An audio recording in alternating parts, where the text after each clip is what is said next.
21 जून की रात अमेरिका ने ईरान के 3 सबसे इंपॉर्टेंट न्यूक्लियर प्लांट्स फोर्डो, नातांज और इस्फहान पर डायरेक्ट एयर स्ट्राइक किए। At 2 a.m. on June 21st, 6 B-2 bombers took off from Whiteman Air Force Base in Missouri. Everyone assumed that they were heading to strike Iran, but in reality, these were just decoys. 5 hours later, 7 B-2 bombers took off again, but this time heading east. Each B-2 carried 2 30,000-pound GBU-57 bunker busters, requiring them to refuel frequently. 21st. Then, in the middle of the Atlantic, a final refueling took place off the coast of Turkey before entering the Iranian airspace. 21st. 330 feet underground, while the other 4 bombers targeted the Natanz nuclear facility to ensure the full destruction. 21st. 7th. At the same time, a U.S. submarine lurking in the North Arabian Sea unleashed a barrage of missiles, wiping out the 21st nuclear site. U.S. destroyed what took Iran 20 years. President Donald Trump ने इसे एक military success करार दिया है, जबकि Iran ने इसे war declaration कहकर रिस्पॉन्ड किया है। आज हम इस पूरी सिचुएशन का एक कंप्लीट ब्रेकडाउन लेकर आए हैं।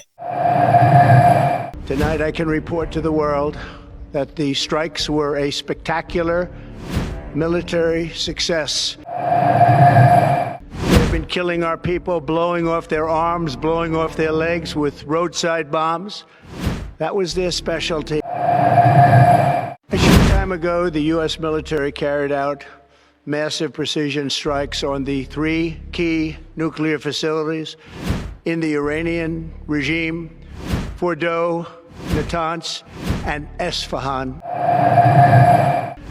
Iran's key nuclear enrichment facilities have been completely and totally obliterated. So many were killed by their general, Qasem Soleimani. I decided a long time ago that I would not let this happen. It will not continue. 21 जून की रात Iran के वक्त के मुताबिक 3:10 अलग सुबह Fordow nuclear plant को target बनाया। ये प्लांट पहाड़ों के नीचे है और ईरान के सबसे ज्यादा प्रोटेक्टेड फैसिलिटी समझा जाता है। यहाँ यूरेनियम 60% से ज्यादा एनरिच हो रहा था, ऐसा कहा गया अमेरिका की जानिब से।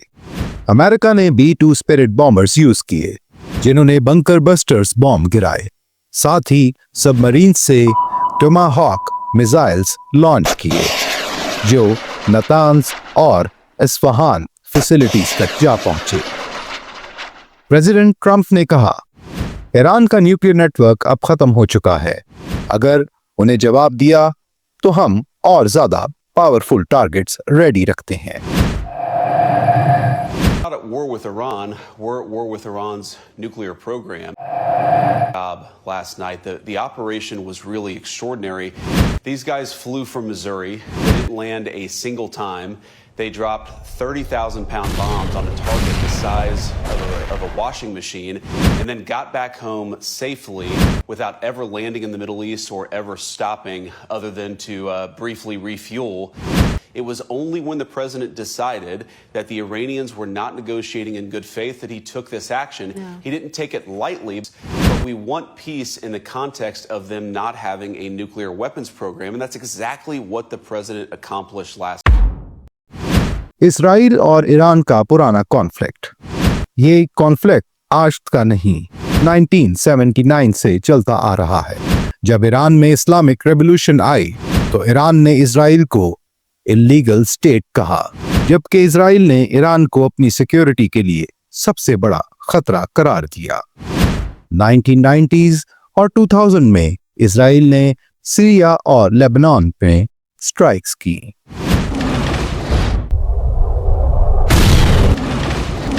2010 में स्टक्सनेट नाम का साइबर अटैक नातांज प्लांट को डिसेबल कर गया। 2018 टू 2024 के दरमियान नेतन्याहू के दौर में मल्टीपल स्ट्राइक्स हुई। 13 जून 2025 को इसराइल ने ऑपरेशन राइजिंग लाइन लॉन्च किया, जिसमें फोर्डो और नातांज पे पहले सोलो एयर स्ट्राइक्स हुआ। ईरान ने जवाब में ड्रोन और मिसाइल्स अटैक किए।